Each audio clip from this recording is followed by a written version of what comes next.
Ang USCGC Frederick Hatch, isang simbolo ng lakas at pagkakaisa, pumapalaot patungong Tacloban, Pilipinas.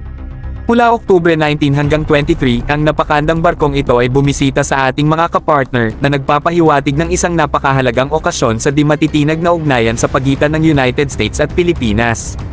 Pero teka, may kaugnayan pa ito sa isang espesyal na pangyayari. Ang pagdalaw na ito ay tumapat sa paggunita ng Battle of Leyte Gulf, isang mahalagang bahagi ng kasaysayan ng World War II.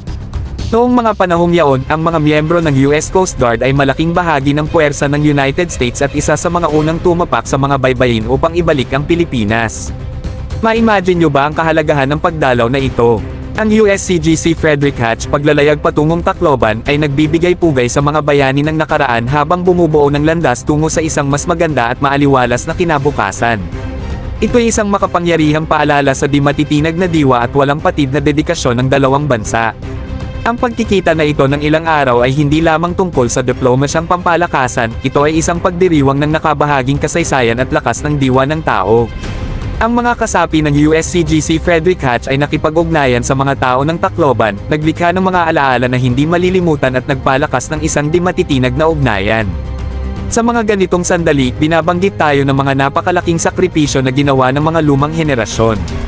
Ang katapangan ng mga miyembro ng US Coast Guard sa Battle of Leyte Gulf ay nananahan sa mga puso ng mga Amerikano at Pilipino. Kaya tumayo tayo at magdiwang sa makasaysayang pagdalaw na ito sa USCGC Frederick Hatch at sa di matitinag na ugnayan sa pagitan ng United States at Pilipinas. Magkasama tayong matatag bilang patunay sa kapangyarihan ng pagkakaisa, pagkakaibigan, at mga pinagsasaluhan na paniniwala.